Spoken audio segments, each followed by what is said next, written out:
Well, hello everybody. Welcome to Super Soldier Talk. My name is James Rink, and today I will be introducing you and interviewing Penny Bradley. So, for those of you who don't know, on this show we discuss about the secret space program, super soldiers, which I am, and I think Penny probably was trained in that trajectory at some point, and sometimes we go into some of the alien stuff, but I prefer to just keep it SSP, so which stands for Secret Space Program. So, all right. So Penny was kidnapped at the age of 4 and taken to Langley Air Force Base in 1959 by the men in green fatigues. After 5 years of mind fracture and alter training, she was sent to Aries Prima on Mars through the Long Island jumpgate and was turned over to the Germans. I guess that was was it? Oh gosh, Mars. Oh my God. I was thinking the name of the academy, the Mars Academy.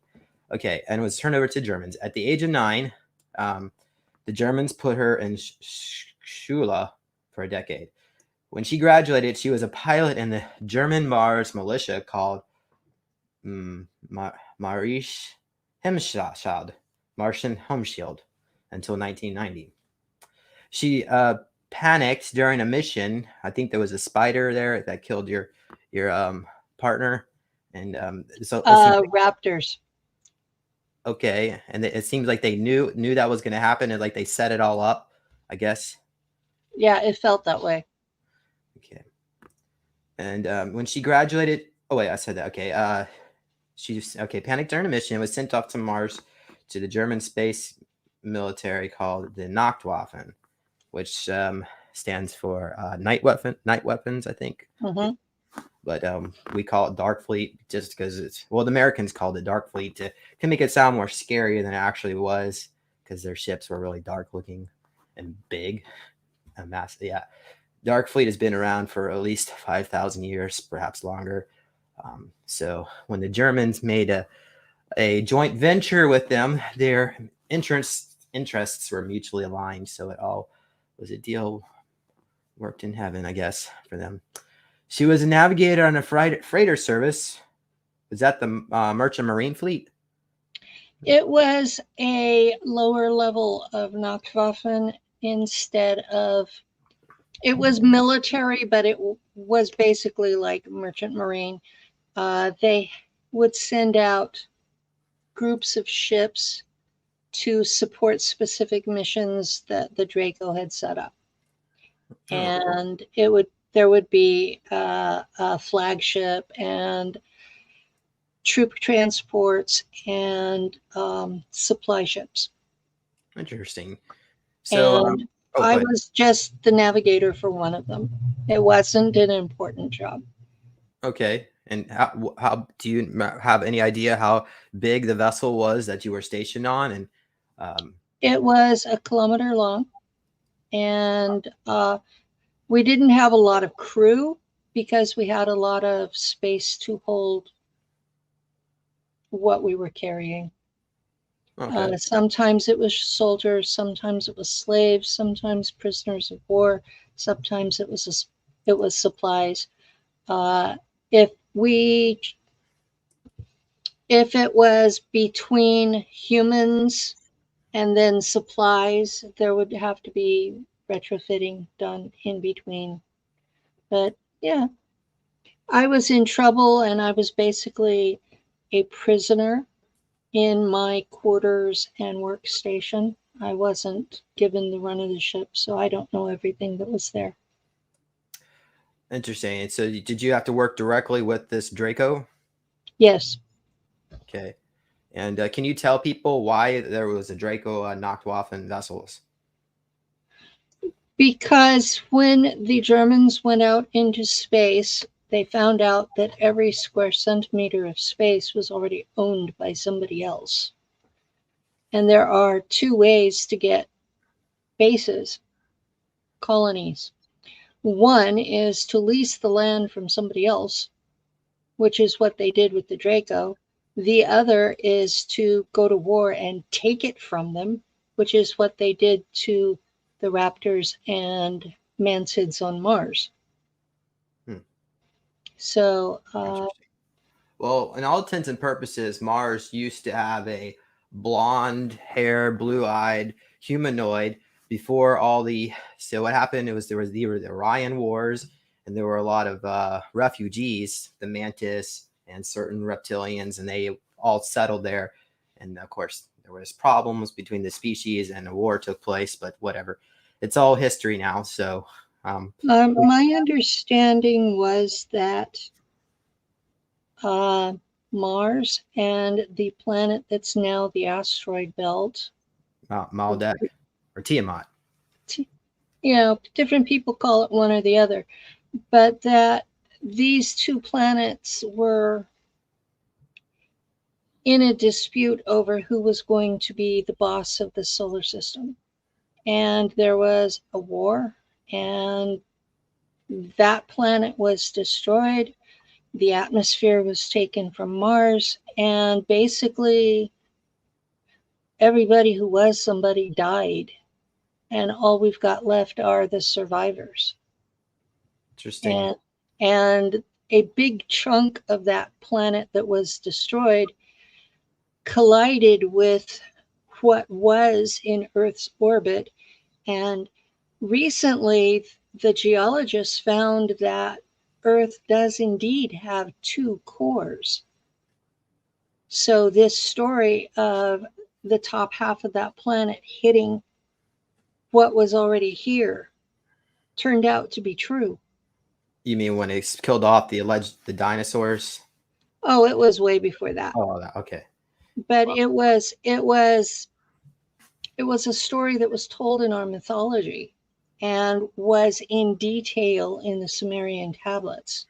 So to me, it was interesting that the ancient story that came from extraterrestrials turned out to be the truth and verifiable. Okay.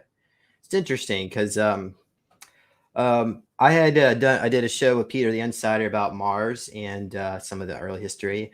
And what he was stating was that the Germans either were time traveling, or it almost seems like they had access to portal technology as early as the 1850s, and were some of what I guess they call themselves Prussians at that point.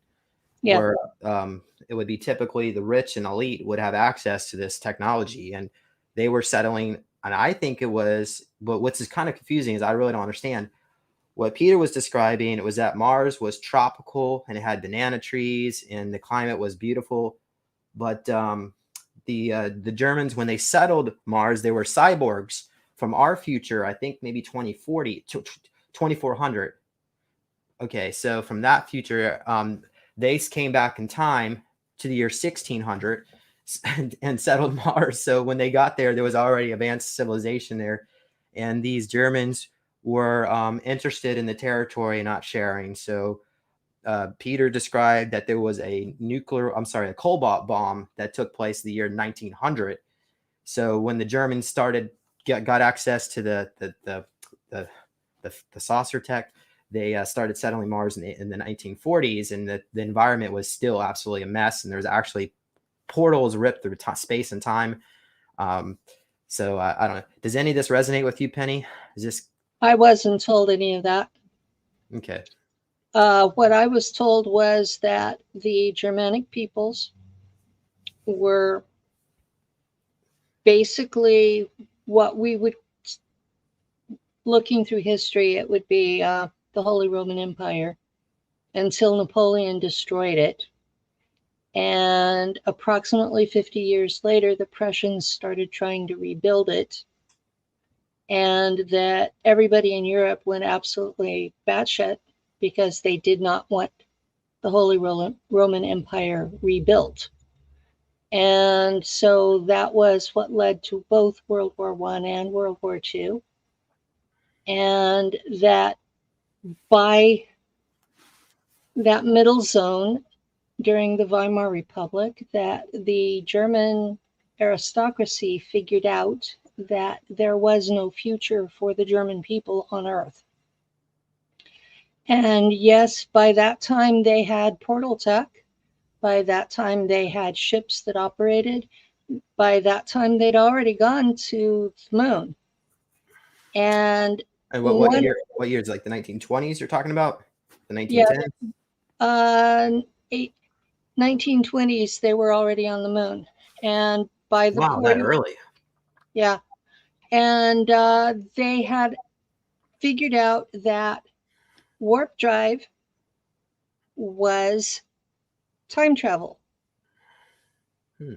So they started going back farther and farther and farther in time and making the arrangements to actually have colonies. And so then they started traveling back in time in their own history to get their own peoples. And these would be, at the time, they were Germanic speaking peoples. So it would be anything from Northern Europe. And they would go in and they would get a collection of people and have them on the ship together. And they would, if they could get along, they would put them in the same colony together. If they couldn't, they would separate them into two, because they usually went to battle scenes. The biggest problem that they had was getting women, because women were not usually in the battles. They were very careful to only take people that died here. And then they would put them through regen, because if they took people that were alive, they didn't know if that would mess with the timeline or not. And they were trying to preserve the timeline. But they could just take the person and put a clone in its place, and the clone quickly They died. didn't bother with that. They didn't, honestly. So let's discuss the body. Okay, so the body's dead. They went through the funeral service. It's in the grave, and Nacht Waffen just teleports it out of the grave, reanimates No, it. they went into battle. They went into the battlefield. They sent women, soldiers, dressed as Valkyries. They were matching the mythology. The mythology was that the Valkyrie would go into the battle and take the heads of the bravest, and then take them to Valhalla, hold the head up, and the body would form underneath it. Which is a really good description of what happens in the regen tanks. Because there's the story of Perseus killing Medusa. So maybe, of course, it's my belief that I was that character that played that character, and he was a general in Atlantis, and Medusa was a tyrant queen, and so she had all her hands in every affairs of state. So we took care of her. But yeah. So they would so they could regenerate the body. That's all they really needed, was just the head. Everything else. Yeah, all they really needed was the head. And I have memories of what I call Altar 32 being one of those Valkyries. And I had a bag on my belt that I would just pop the heads into the bag. And when it was all I could carry, I'd go back to the shuttlecraft that had a Pegasus painted on the side of it, which is what they remembered as the Valkyries would ride a flying horse. And yeah, there was a flying horse painted on the outside of the shuttle. Well, And so you would Project bring Pegasus. that. Yeah, Project Pegasus is associated with time travel. So so that vessel had time travel capability, like all of them do. All of them have. So we would go back to our mothership, which was named Valhalla, and the captain was referred to as Odin, so that everything matched the myth. And we were matching the myth because we didn't want to change history. And if you really think about it, we were the myth. So Valhalla is basically being out there and all that advanced technology. Yes. And what they needed was people who could live without modern technological advances, people who could be put into an area and create the bottom line infrastructure. And so they would go through, they would make the first colony, they would develop the water resources, they would build the houses, and they were, their descendants became the real leaders, because as soon as they were out there and their colony was founded, their children were being instructed in modern ways. So they would regen people, go back in time, maybe 5,000, 10,000 years into the past, Mm-hmm. deliver these people with maybe some primitive tools and tell them to rebuild a civilization. Yeah. And they would leave somebody there that had technological abilities to make sure that everything was compatible with the next layer of technology. And they would slowly build it up. So each colony is a little bit different, because some of them were from Britain and some were from Scandinavia and some were from Poland and Germany. And so they're a little bit different, but they're all basically German culture. And so they call their civilization Bund, which means federation in English, because they're not an empire. The only thing empire-like is the military that connects them all. And serving in the military is an honor, because that's how they pay for having the colonies. They came through, and the Queen Mother now was the queen of the Draconian Empire at the time they were coming out. So they've had that continuity, that the Draco government that they were dealing with has been the same folks all along. Okay. So, wow, Penny, I'm really gotta open up your quantum aspect to comprehend all this, but thank you for explaining that.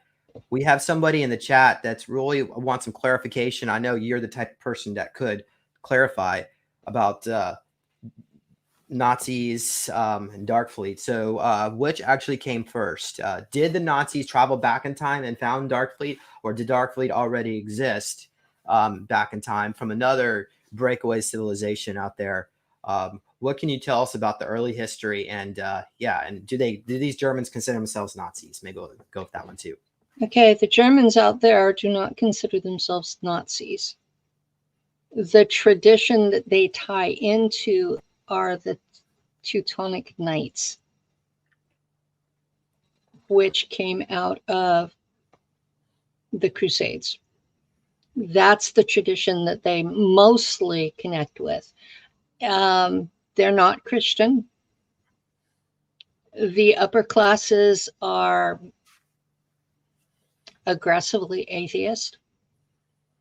The lower classes practice what we're calling asatru now, which is basically ancestor worship.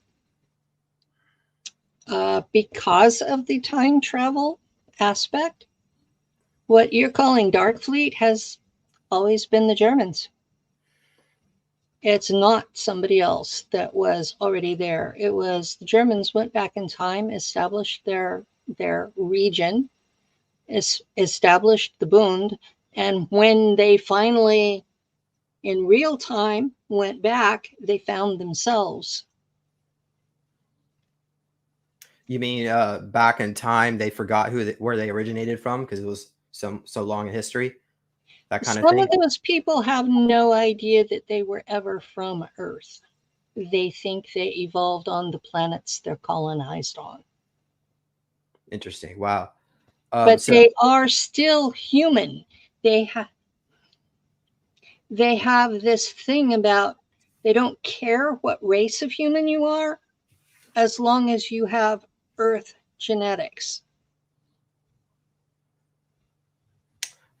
Okay, so Penny, if this type of technology exists, theoretically any other species out there could have used it and just went ahead and colonized the whole universe before we got a hold of it. So was it like that when they got out there? Like everything was already full, or they had to like terraform worlds and start over? They had to terraform worlds that were unsuitable. Because that was what was allotted to them by the Draco Empire, who has been out there for billions of years. The Draco Empire is older than Earth is. So they have had this part of space for a long time. Okay. Oh wow. All right. So I think we covered that pretty good. So how about we go to maybe some of the title of our show is technology. So I Yeah. thought was there a particular technology that you wanted to go into first, or you want me to just pick one? I found some patents that I thought were related. Do I have sharing capabilities here? So if you press present, there should be a little drop down box that comes up, and then you can just click the layer that you want to show. Okay, I found patents about Neuralink technology because while I was a pilot navigator, I had a chip behind my left ear that was linked directly into my brain on one end and Wi-Fi connected to the computer on either the plane or craft, whatever it was I was piloting. And it looked exactly like the Neuralink programs that are being developed now. So let me see if I can find that. All right. And do you think the technology is good, or do you think it's potential to entrain the mind with AI, where AI could take us over? I think all of these technologies have serious ramifications. None of them should be embraced. I think that all of them need to prove their justification. Okay. So they probably have like gold fibers in their wires, per se, to match so it doesn't get rejected by the body, I would guess. Something Yeah. like that. And um, so could you use the technology to have like a little window pop open, and you could see little schematics, something like that, where you don't even have to look at a screen? Um, it would present a screen in front of you, but you were the only one that saw it. This is Touch display. a Mhm. this is a page that shows all of the various patents assigned to the Neuralink. Uh, Dicing and partial dicing, release of lithograph device, the cannula for grasping and setting the lead with a needle, neural signal compression for brain machine interface, um, static and dynamic input multiplexing for high density neural signal recording. That way they're recording what goes back and forth. Optical coherence tomography for robotic brain surgery. That's because they're using a robot to install these. Capacitive, I think that's the right pronunciation, shield for charger artifact reduction for implants. And there's a set of shielded coils for wireless power transmission into a medical implant. So it has its own power source. Automatic craniotomy and bone work via milling, force sensing, and impedance sensing. The biggest problem I see with any of these is that they're permanent.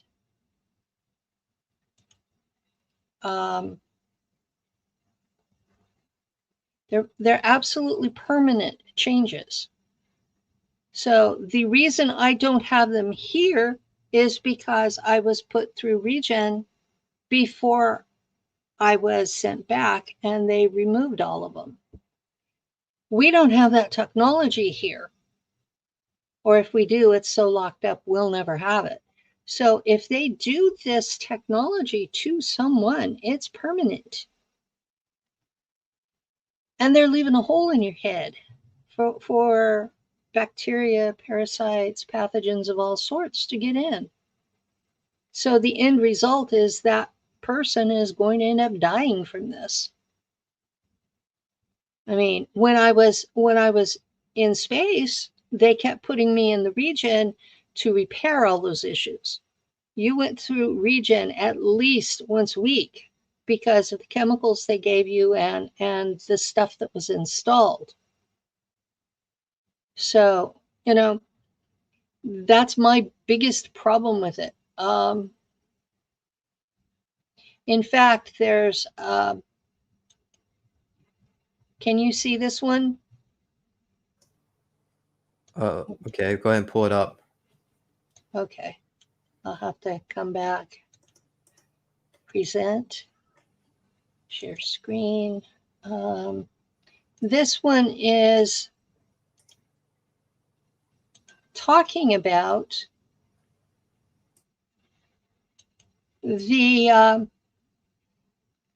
superhumans and the law, genetic warfare. It's talking about what the issues are modifying human beings permanently for military applications.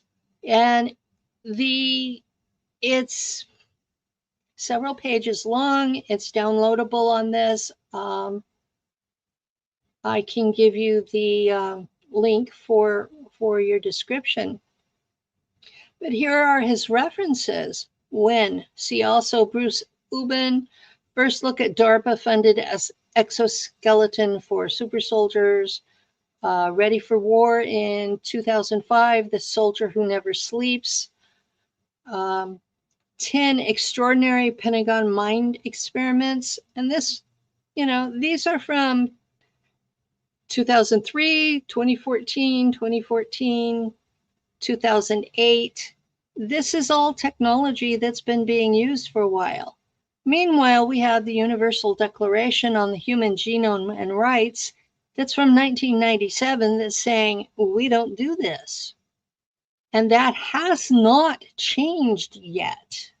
So this is part of why super soldiers and SSP are very top secret, is because they have violated the Convention on Human Rights. Does that make sense? Oh, wow. So I went back and I found this old video. It's basically it's like a local news broadcast of how this lady's talking about neurocore, which is, I believe, is what that's part of what Elon Musk was working on. And yeah, he calls it Neuralink, but yeah, it's all this same technology. Okay, let's see if this is gonna work here. Okay, I'm going to pull this up. Give me a moment. I'm Okay, fully so patient. it's loading, but it's muted. So let me go ahead. Okay, so it's 37 minutes. Let me just skip to the part where, okay, here she is. Okay, let's pull this up.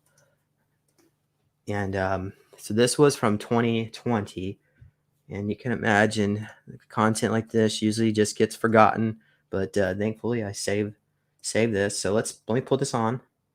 I'm glad you saved it. Okay. Can you hear anything? No. Oh, here it goes. I'm turning it up.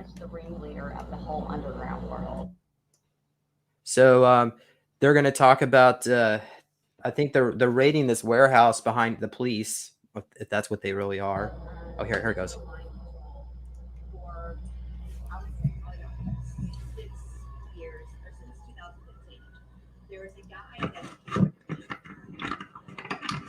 from Europe and hired me to work for a company called Europort. And he is pretty much the ringleader of the whole underground world in digital mind implants. He was staying at this hotel. Well, I've been under surveillance because the FBI is aware of it, everyone's aware of it, CIA, and others. And so they tipped him off. And so they've been over here staying 2 weeks, breaking in my house. They stole my dog, and they were tipped off. They've been on the open Wi-Fi, so it was discovered. So that's probably, I'm not saying that's what it is, but seeing that there's cops 2 miles long, that's probably what it is. They all came back here, and they got them. But I don't know if I would say that on air because it's really strange, but that's what's been going on. Okay, let me pause this. You know what I mean? So how do you do that? Or word that? I mean, I'm the happiest I've ever been, but it was as a result of that. Why did they take your dog? They've been breaking in my house for well, last summer they did it 6 times. I have 6 police reports. They've broken in 4 times in the last week, and then they took my dog 2 days ago. Were you here when this happened? No, I just pulled up. Actually, it was like God. So now gunshots are going off. Yeah. So I'm gonna go ahead and pause it, guys, because we got lots of good stuff. Okay, don't say anything. Let me fix this audio because I don't want to blow out my speakers. Okay, were you Penny? Were you able to hear that? I hope you were able to. I was able to hear parts of it. Okay, so she said something about neurocore. I'm getting older and I have trouble pulling words out of noise. Okay, something about neurocore and something about the leader of the underground. So it's my belief that this type of technology already exists in these dumbs, and they're just handing prototypes to Elon Musk. I don't think he's reinventing the wheel. It already, anyway. His name for it is too close, and what he has going on is basically an exact duplicate of what was used on me in 1975. Oh wow! I mean, it's that old, at least that old, because it was used on me then. Oh wow! Okay, so I think we've got enough here. Audience members, hopefully you were able to hear that. If not, maybe what I'll do, I'll just post this video on my channel. How about we'll just go ahead and get it up there. That'll work. So you can watch it yourself. All right, so let's go to the next topic. What do you say? Okay. We have med beds, regen tanks, replicator. What do you want to go? Replicator, I have things on. Okay, and I have something I want to show on that too. So go ahead. This one is a network on chip for neurological data, and it's a patent that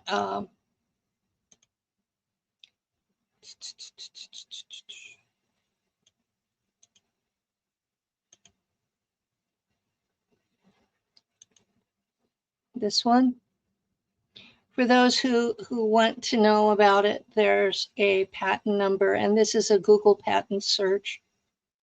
And the embodiments disclosed herein relate to chips used to receive and process neurological events in brain matter as captured by electrodes. So this is a form of electronic telepathy. And it's done through chips. And here are all of the pictures for it.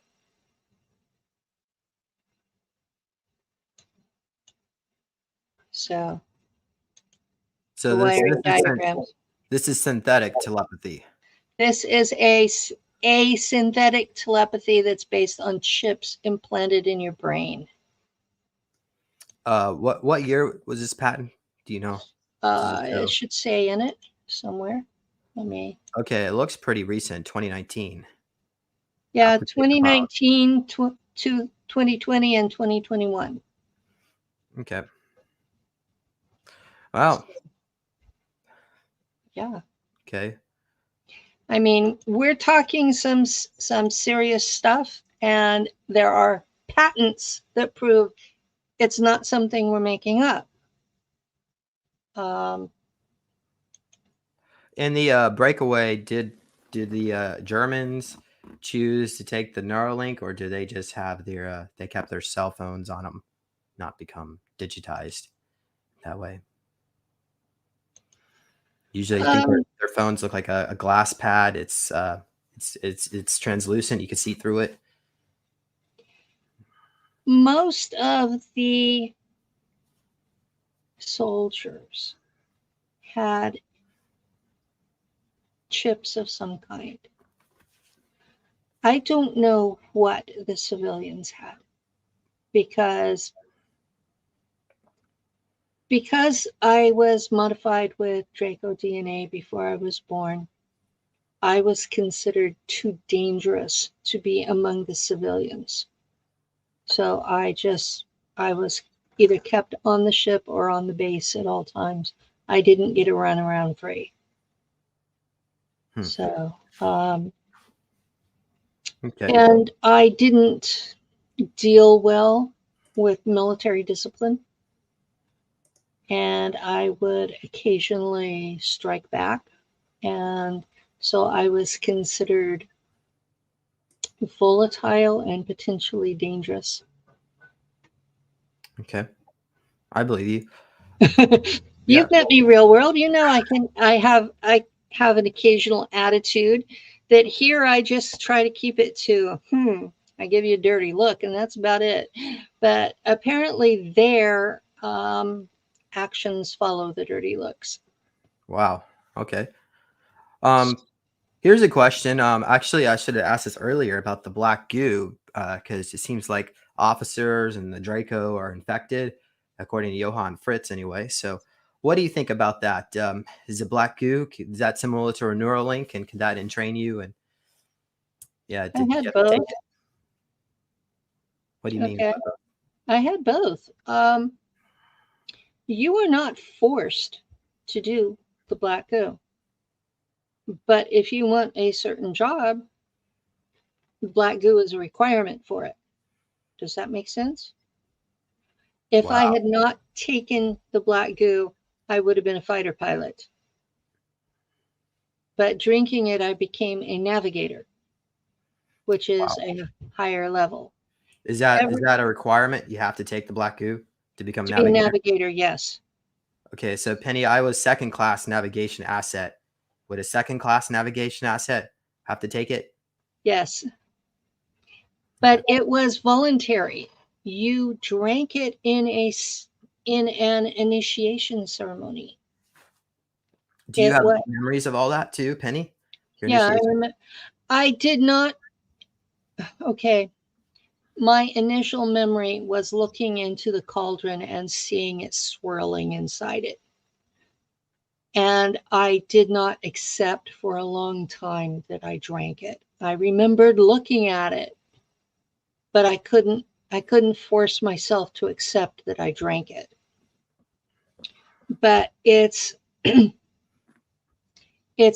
a fembot-sized AI, and it comes in and it enhances your intellect.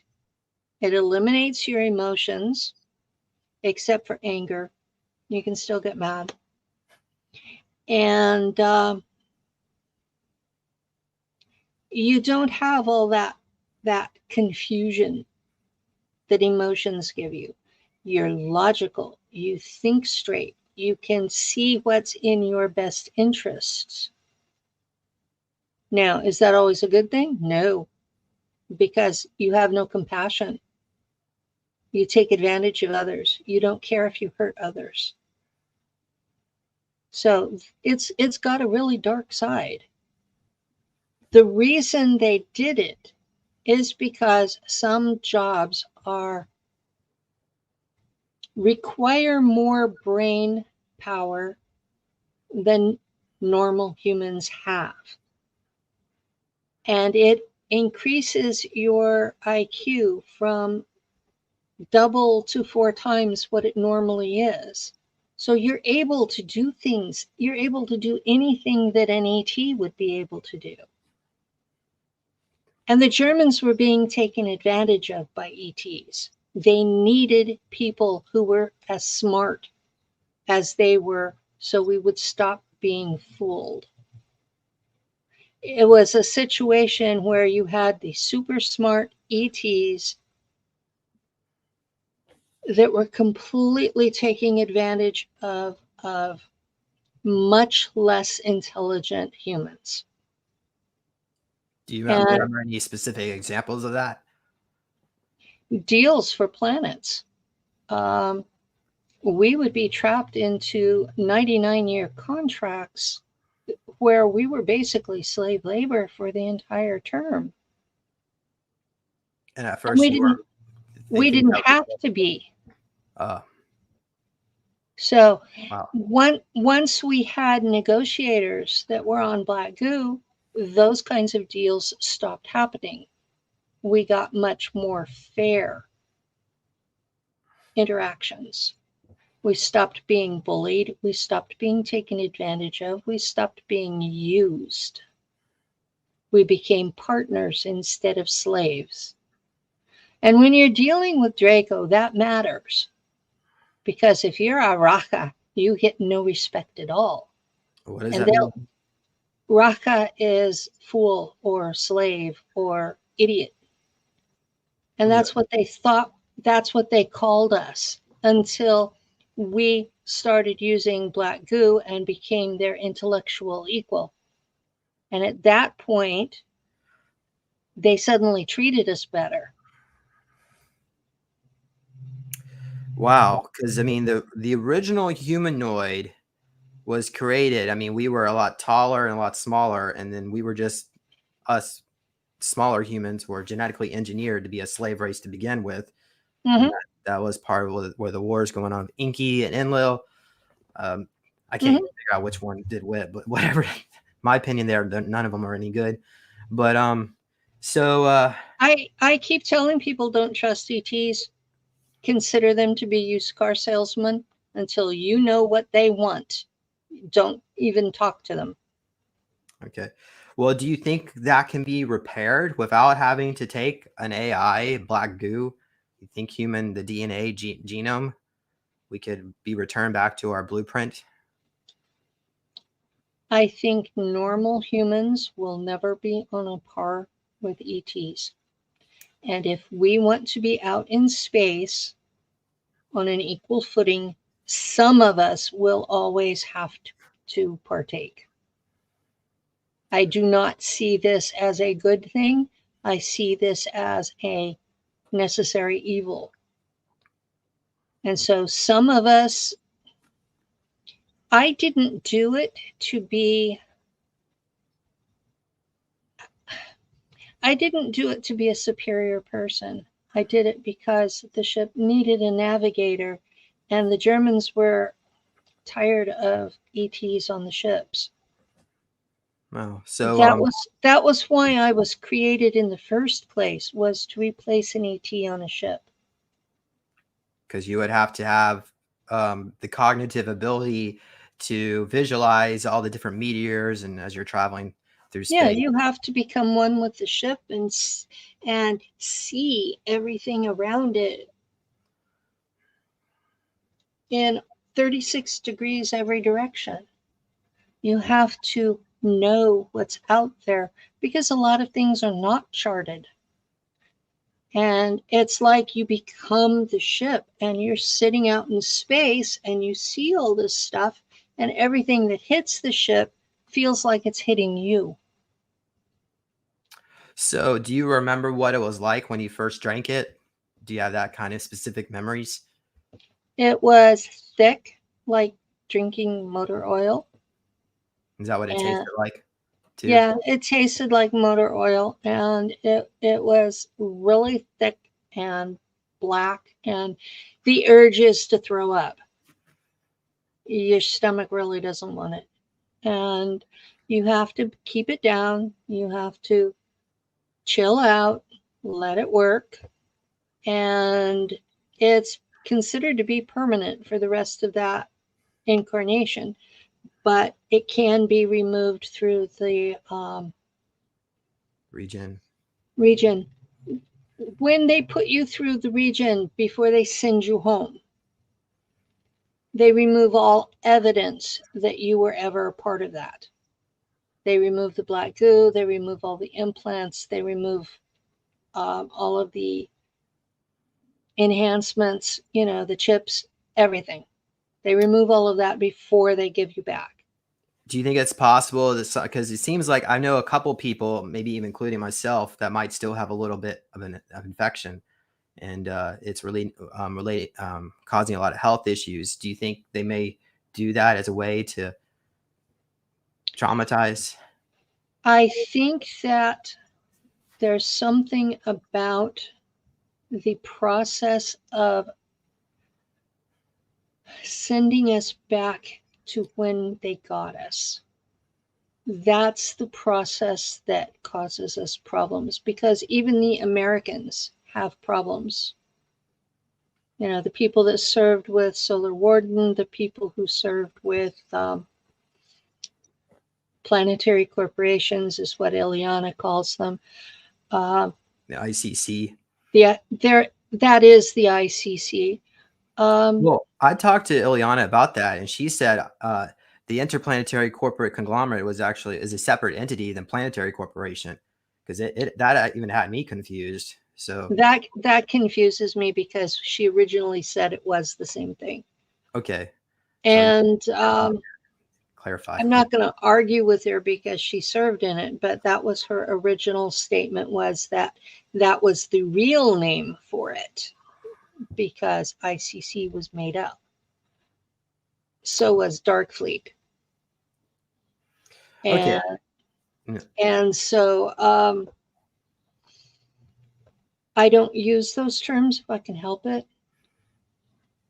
And also Nacht Waffen Regier. You want to explain what that one is? Nacht Waffen is the actual name of the military. Nacht Waffen Regier is a Spanish word tacked onto the end of the German name, and it's a form of insult. It's Planetary Corporation's version of China calling America a paper tiger. So it's just a different faction that use it. It's the same group, but they just kind of go by a different name to refer to a different subgroup within. They're not going by that. It's other people are calling them that as an insult. Okay. The people who use that never served in it. That's one of the ways that I know if someone was in Nacht Waffen. If they tack Regier on the end of it, they weren't. Because it's my understanding that's a subdivision that's subservient to the ICC. No. I'll put it this way. After the Weimar Republic and the bankers printed money as fast as they could, to the point that it took a whole wheelbarrow full to buy a loaf of bread.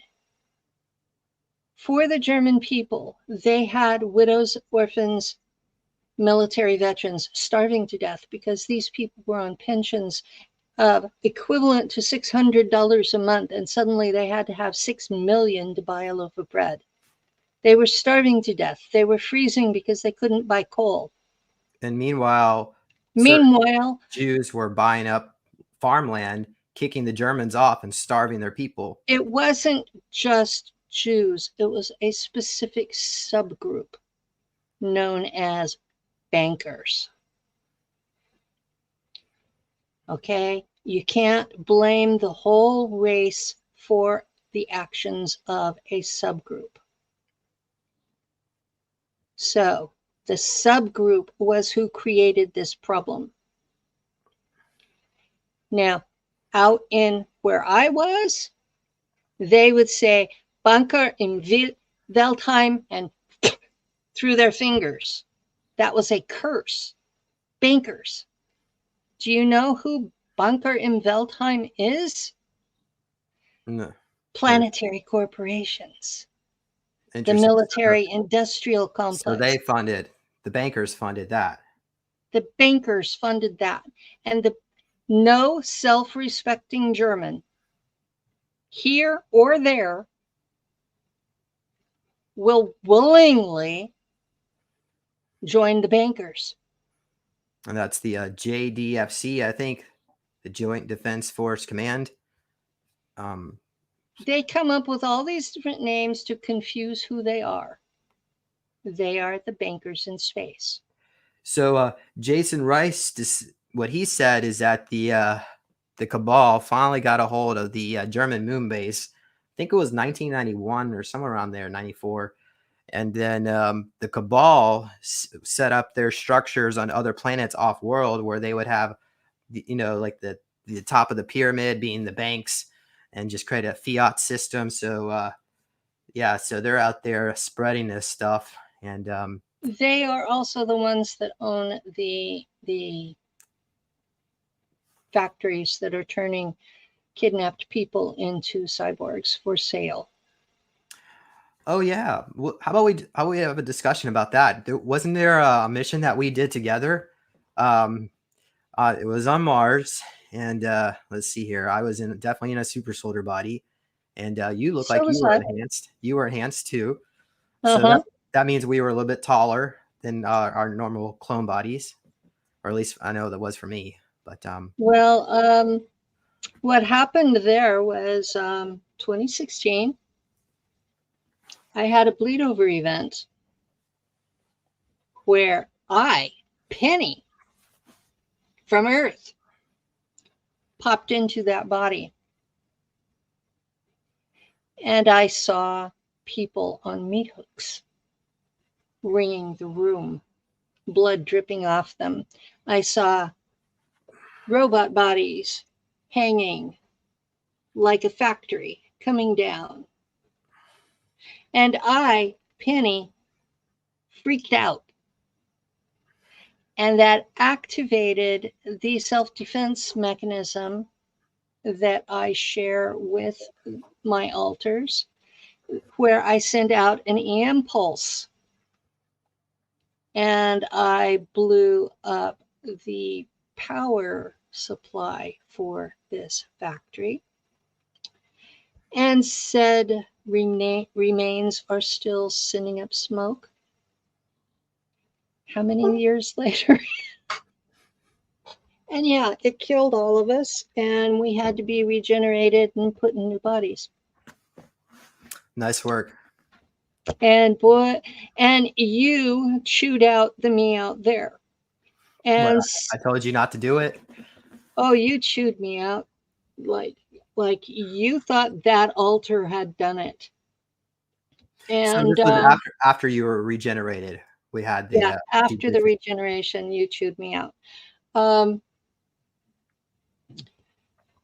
Now, somewhere along that time frame, after I blew up the factory, I was picked up and the connection was modified, so I can still bleed over, but I cannot affect what the altar is doing. So I still witness a lot of things. And that's where some of my testimony comes from, is witnessing what my altar's doing.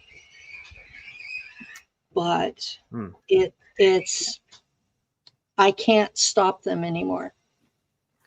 So humans are being abducted from planet Earth. I guess perhaps they were in train accidents, plane crashes, in certain disasters.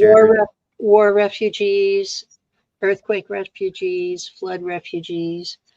Okay, there are millions of people throughout the world that are refugees, and they simply just fucking disappear because they are suddenly in factories off-world. So they're being converted into their own into a cyborg, and why are they doing that? Why not just use them as they are? Because they can sell them to extraterrestrials as slave labor in exchange for advanced technologies.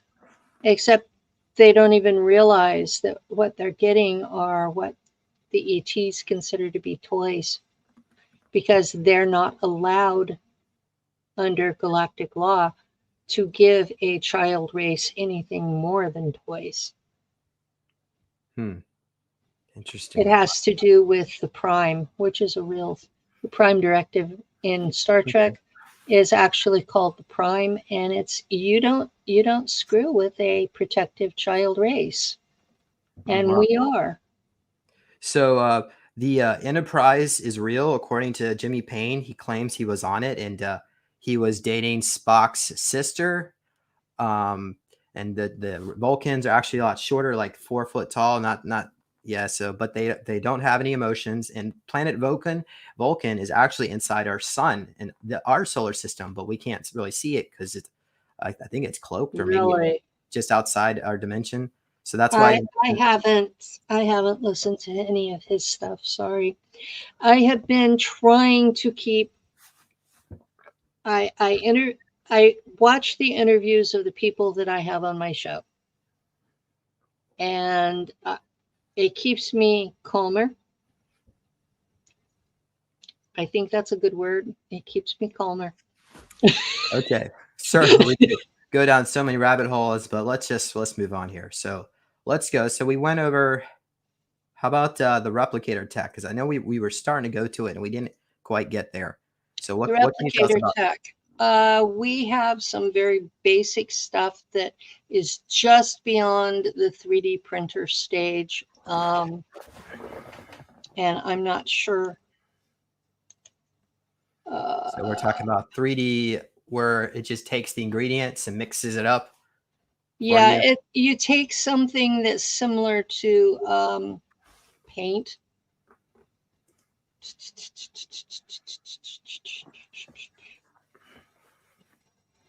And I'm not finding that. So okay. I think well, if you can find it, great. So let me know if you want me to pull something up because I have a drawing here. If you have a drawing, go for it. I know that we had replicators that could produce food, water, clothing, and tools on command. Thank you. John Whitberg's in the audience. Hi, John. And he John. says that all the according to him anyway, all cyborgs are made by a company called Arasaka Robotics, by the way. Does that ring a bell to you, Penny? That kind of specific detail? It doesn't ring a specific bell to me, but I know the biggest factory is on Pluto, and the next biggest is on Mercury, and the one I destroyed on Mars was the third. And it seems like there's all these there's asteroids, small planetary bodies. Yeah, they would have facility They're all over the place. It's just a matter of those were the biggest ones that I knew about. Wow. So that's why we need a lot of super soldiers out there to help out. One day we can liberate the universe. If we can ever get them out of the wars with ETs. Well, it wasn't in the Bible, it talks about like 1,000 years of peace, and then finally the final battle takes place between good and evil, and eventually we win. But if we lost, then our whole timeline would be deleted. So I think there's still hope. So I hope there's still hope. Otherwise, it's kind of useless for me to be talking about all this. So somebody was commenting about Kruger. Do you know about Kruger? Much about Penny? I know that Kruger enhances their people with equipment, and that by the time Kruger gets done with them, they look like the Borg. Now, is this behind the creation of cyborgs? It's not much of a step from a Borg-looking person to an actual cyborg. So, it would make sense. Wow, because I have an altar over there, this Agent Sabretooth, and they took out my left eye and put in some kind of implant. It's not just heat-seeking, red-looking, but it's actually interdimensional. And certainly, I don't know if this particular clone would have. They would cut open the skull and put a glass piece on top of your head, so they can come in and out. put implants there. I was in a body like that, and Kruger, at least in some of the missions that I was involved with, they would erase my memories after every mission, and so for me, it's going to be kind of hard to get my memories back because my aspects out there really doesn't even remember.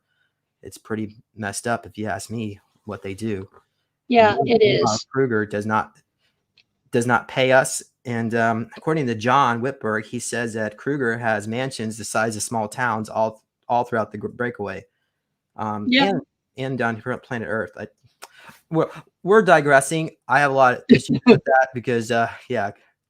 I have a lot of issues with this entire thing is kidnapped children that are mind fractured and weaponized and then used as slave labor for the rest of their natural lives.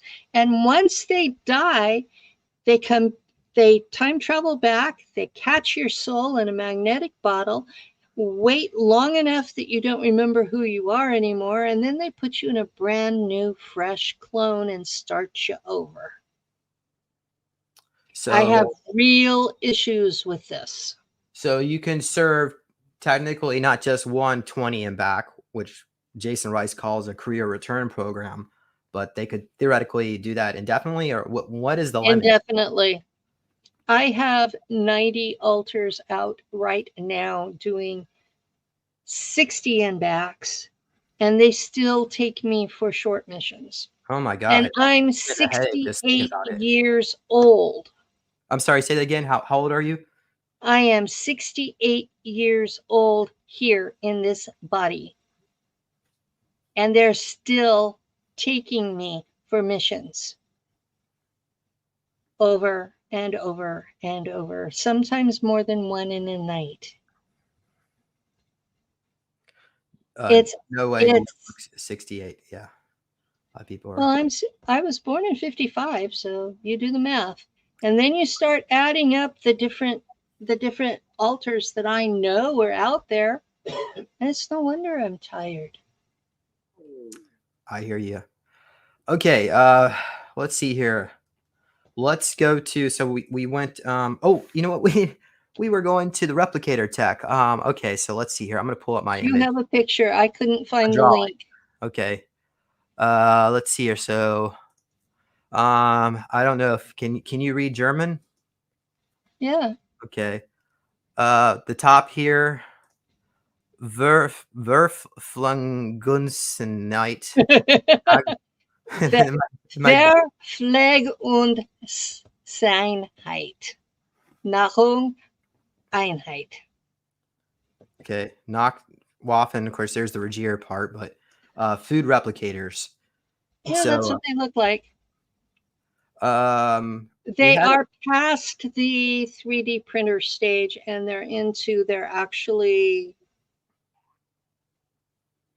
forming them out of energy now.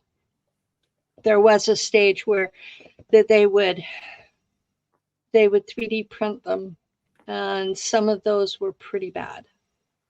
They still taste like crap. They always did taste like crap. So apparently because they recycled crap into it.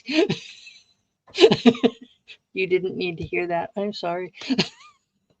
Oh my gosh, but I guess there's one of the more crude guys out there that used to scream, "More wasabi."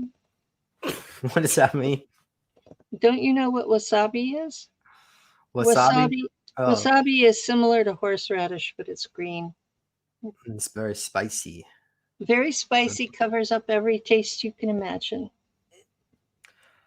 Okay, so apparently there's like different levels, like the enlisted would get like the bad tasting one, officers would get something a little bit better, and then I guess the rich and elite would have their own model, which was pretty darn good, but still they could get fresh food, like fresh steak.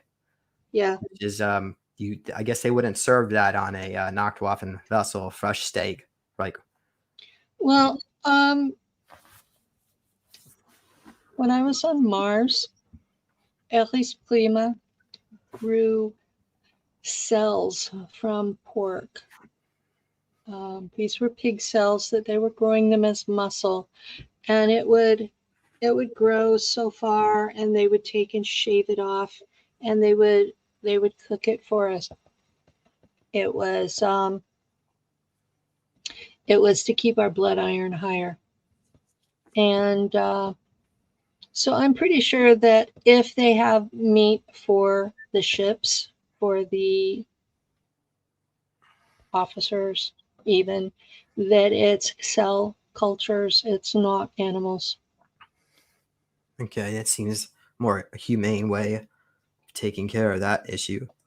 Well, it's, you don't have to house and feed them either.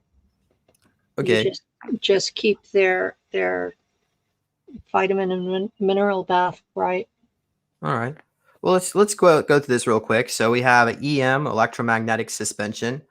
Here's some of the colors: red, green, on, off, on, os, rot, grün. On aus is on off. Rot green is red or green. Okay. Weird bird beat. Betit. Bird Processing. bearbeitet gelb. So it's processing it yellow. And then, Bereit complete, which is ready or complete, and that's green. okay, so there's some kind of MIDI synthesizer. I'm not sure what it Moog. Moog MIDI synthesizer. A Moog is, did you ever hear Emerson, Lake and Palmer? No, I don't think I have. Tell us what that one is, if you don't mind. It's a band from the 70s, and they played a Moog synthesizer, and it would imitate sounds. But a Moog MIDI synthesizer is something that can do the Suspension. frequency shifts on the energy going into the machine. So you can set it up where it will each food has its own frequency or set of frequencies. So the Moog MIDI synthesizer would set it up to create the frequencies for that particular food. Do you remember what it sounded like when it was working, Penny? Pretty much like that. Okay. All right. It wasn't fun. Okay. I'd hold my hands over my ears. All right. So typically found in IDARF, Nacht Waffen, ICC offices, checkpoints, and combat operations, including Rodenkrieg, Mop-Up, and I can't read that one. Mop-Up and Ceres Iaptis. It's a series called. Let's see here. Iaptis is a moon. What planet? Does anybody remember what planet that one is? Maybe Saturn? I'm not sure. I'm not sure if Iaptis is around Saturn or Jupiter, but it's on one of them. Can operate on lower electricity amounts, but limited new selection. Rodenkrieg. What is a Rodenkrieg? Rodenkrieg is Red War. Red Bar? Red War. Okay. That would be the name of the shuttlecraft. Okay. They named the ships really weird crap. Okay. And we have Kraft Bentatite. I don't know what bentatite means. Maybe volts, energy. So power needed. Oh, power. Kraft means work. Okay. And then it got some heat inputs. So you could get your tea, Earl Grey, hot. Yep. Like in Star Trek. Did it actually taste like Earl Grey tea or? No. Okay. No. Okay. So it was acceptable, but it didn't taste like tea. Do you remember the Tang drink that would come out of it? Tang. I remember a orange-looking thing, but I wouldn't call it Tang. Okay. Because I want to bring this up. It was more like orange Kool-Aid. Okay. According, I was hoping John would say this because he has more recall than on this specific thing than anybody I really know. But John's going to be on my show soon okay, he's gonna again. All right, so Mondelez. There are some corporations here on planet Earth that have food replicators, and I'm guessing maybe they must have the more advanced models because they are replicating food and putting it into the food supply, and I guess making a killing. I guess you could theoretically make a lot of money as long as it tasted real. Maybe like canned food, because canned food is not as good. The thing that you have to worry about is, what are they making it out of? Does it actually have food benefit, or does it just look and taste right? Yeah. Because you can eat imitation food from now till the horses come home, and if it doesn't have food value to it, you're just going to get sick. Right. What was the best tasting food that came out of the machine, Penny? Maybe a cake, coconut cake. No. I see you eating some coconut cake. Schnitzel. Schnitzel. So that's like a bread. Schnitzel. No, oh no, it's a bread pork. It's a bread coated pork product that's fried. It's like chicken fried steak, except it's pork chops. Okay. It's good. Well, you're gonna make us hungry. We're not at dinner yet. It's the only thing that came out that was good. Okay. They did have prepackaged stuff that you could heat in the microwave. Add water, and if you did it exactly right, the macaroni and cheese was actually excellent. Good, because they would also supplement you with some real food from the hydroponics bay too.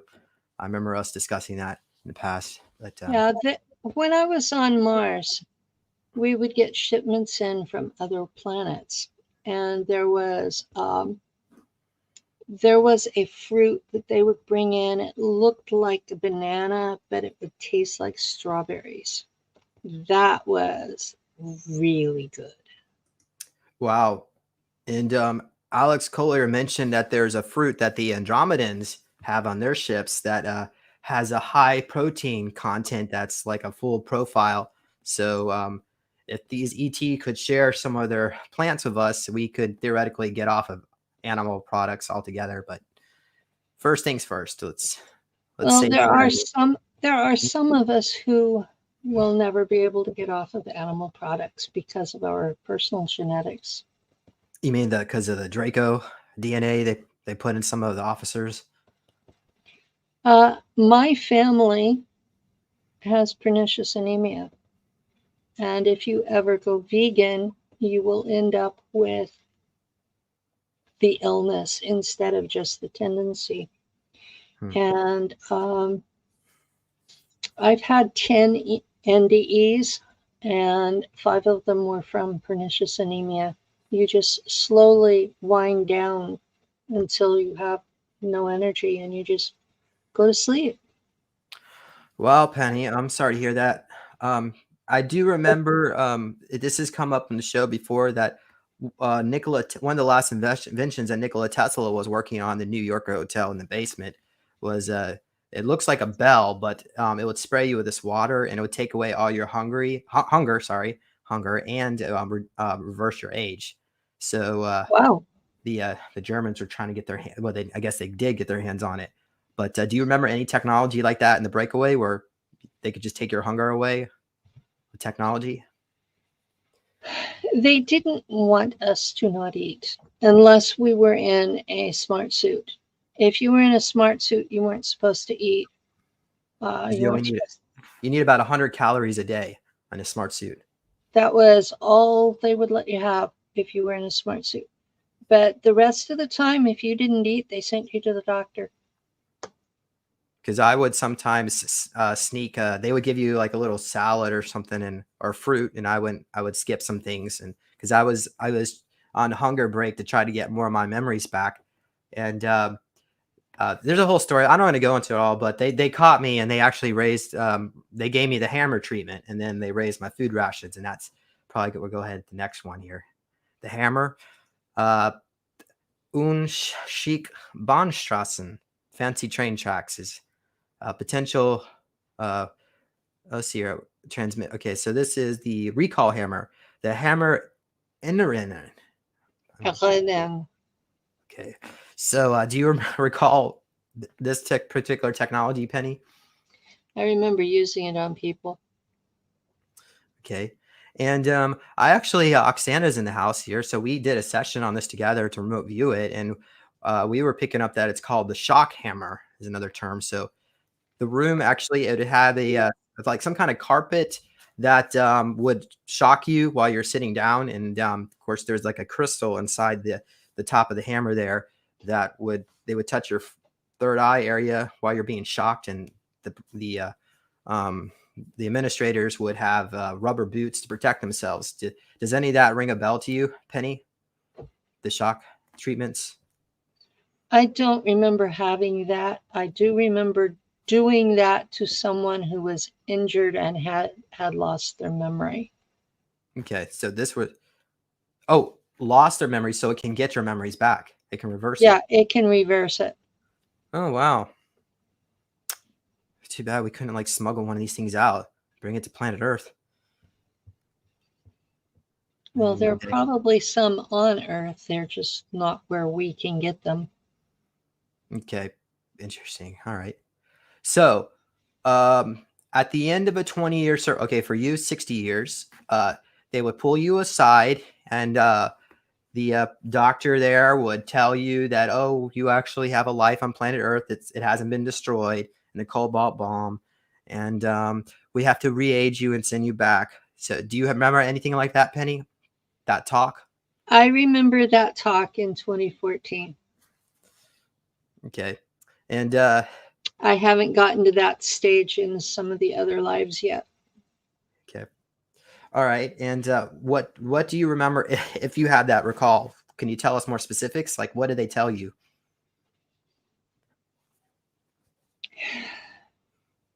They tell you that they can only keep you so long, that you're not allowed to stay with them, that your time there is done. They thank you for your service. They promise that you'll get paid, which you don't. And they put you into, it depends on what kind of body you're in. If you're in your natural body, they put you into this thing that looks like, it looks almost exactly like an MRI machine. And they'll put you in that, and you don't come out. It's you time travel through it. And when you get back to the time they took you, they reduce your age and size to whatever you were when they got you, and they still have your clothes that they took you out of. In my case, they put them back on me inside out. And the shock to the system is really tremendous, because they do try to erase your memory. They don't want you to remember any of this. And when I was left on the doorstep, my parents lived in a trailer house. It was one of those silver things. Looked like a travel trailer, but it was a 2-bedroom house. And they left me on the front step with my pajamas inside out. And I couldn't speak English. I didn't know my parents. And my parents were uneducated Okie types. And their solution was to beat me senseless. And then I started kindergarten a couple months later, and I told the teacher that Martians had left me on the doorstep. She called my mother. When I got home from school, I got my ass beat. And I can remember to this day what she says: "I gave birth to you. You're my child. You were not a foundling. No one left you on the doorstep." With a swat at every word. So, yeah. I pretty quickly learned not to say anything to them. Oh wow, sorry, Penny. Parents, was it the father figure in your life also kind of aloof like that too? The father figure in my life was a preacher for the Church of Christ. Andy. Oh no, that must. So, I had a difficult upbringing because I was a science geek from the very get-go. And I had a full scholarship to Cornell University when I was 17. And my father ripped it apart in front of me, told me that girls need husbands, they don't need degrees. Wow. And then they found me a preacher from the Church of Christ to marry. And I bet it took them quite a hunt to find someone willing to marry a girl geek.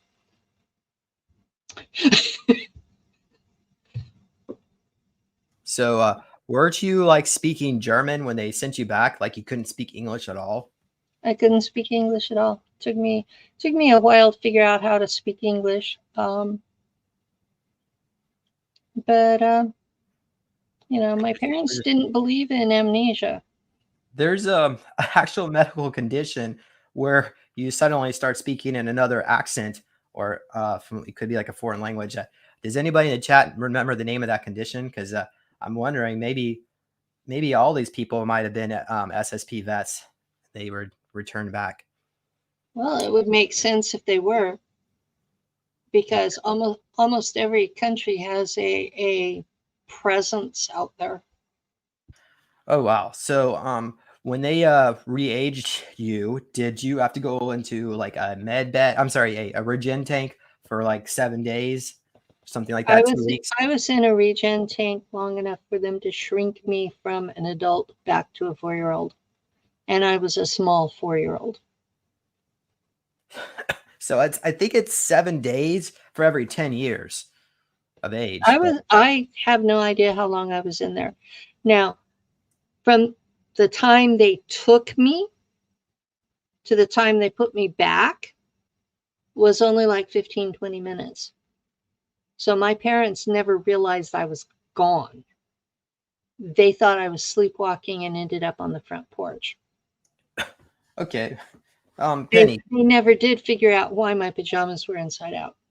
So, Penny, to erase your memories, was that through the regen tank, or did they also have another technology that they was it the shock hammer? It was probably the shock hammer, but I don't remember it. Okay. Let me do this. Let's see here. I wanted to share this drawing, and so that the other two drawings were done by Ashton. So thank you, Ashton, if you're out there. So this one was from another guy that a name we don't really mention here in our community, but so you can see a little crystal on the top of the device, looks like amethyst crystal. So does that look a little bit more familiar? That looks familiar, but I still don't remember it from then. There was such a shock going from German adult to back in America and a child that a lot of things just don't make sense. Okay. All right. So I think we've covered memory erasure. Certainly, I think we could go down more roads on that, like how to get recovery and all that. But I think we could go maybe to the next topic, which is looks like it's the last one on this list here. Unless audience members, if you have a technology, the SSP you want us to cover, we can go into that. But let's just go into something called the med bed. I don't remember dealing with med beds. Okay. I remember regen tanks. So the regen tank is more advanced than the med bed. It's what the Germans use. I don't have a lot of memories from the other factions. I remember what was used in the Germans. Oh, okay. Well, I guess we can maybe skip this topic, or let's see here. Maybe I know that the long-term storage, they put you in a yellow gel, and for healings, it's either green or blue, and I don't know what the different colors mean. But I do know that the regen tanks do not heal mental problems. They don't heal mind fractures. So if you go in with alters, you'll come out with alters. And if you have catatonia because you can't deal with it anymore, they can't fix that. Well, I mean, they can erase your memory of it, so then you wouldn't really have it, right? It doesn't work that way. The mind has like a response. Once you go into catatonia, you're lost. That's what most of the assets were ultimately killed for, was they went into catatonia and couldn't be brought back. Oh, wow. Okay. And they didn't send them home to their parents that way. They just killed them. Okay. Wow. So I wanted to share something here. Oh my gosh, let me pull this up again. I was actually hoping to share my screen, but it's a Word document. I can't figure out how to make it one page. Oh my gosh. And I just had it here. It's from my book. Oh my God. Let me get just keep talking. I'll try to say something else while I try to sort this out. Okay. I do know that whenever you went into the regen tanks, there was a computer on the side of the tank, and a experienced tech could use it to fix genetic issues. They could fix just about anything if they knew what they were doing. And most of the time, those techs would be the mantids, because the regen tanks were their technology. And we talked about that I have bleed over. So sometimes I've had bleed over of an alter of mine that assembles the regen tanks in a base under Hawaii. So we do have that technology here on Earth. It's just getting it to the population is impossible at the current time. Oh, wow. Okay. So I'm going to try this. We're going to see how it goes here. So these are the different types of goos. Hold on, folks. We're going to get this pulled up. The gel in the regen tanks is made from black goo that's had the sentience removed. Yeah. Wow. Thank you. So I was hoping to make the text bigger. I had a brain fart. I can't figure out how to do this. Maybe. Oh, wait. Maybe click this. Zoom. Oh, here it is. Zoom. That's it. We don't want whole page. We want 200%. Oh, wow. Look how big that is. Okay. Types of goo. Readable. Yay. Okay. So blue goo is used for healing. Yellow goo is for stasis. And then there's also a green goo, which I guess, so yellow and blue make green. I usually had green. Okay, so that'll be a mixture of healing, augmentation, and stasis too. Pink goo is prolonged stasis. Fluorescent yellow is green goo is a combination for healing stasis. I just said that. Black goo is a terraforming goo. So typically they would use it for recreating planets. To recreate planets so that were contaminated, but puts you in a hive mind consciousness. I guess we've already kind of explained a little bit. I was never in a hive mind when I had it. Your black goo wasn't communicating with other people that had black goo in it. No.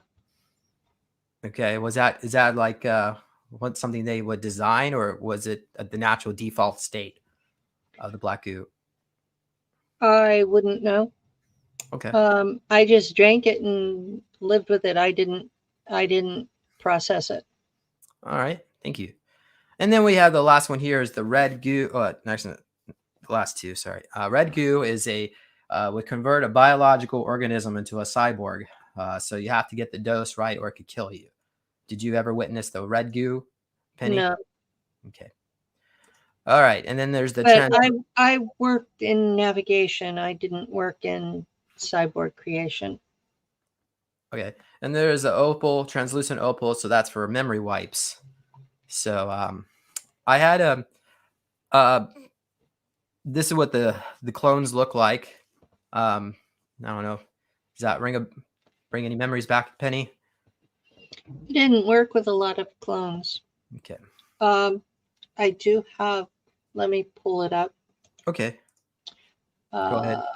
I have artwork of when they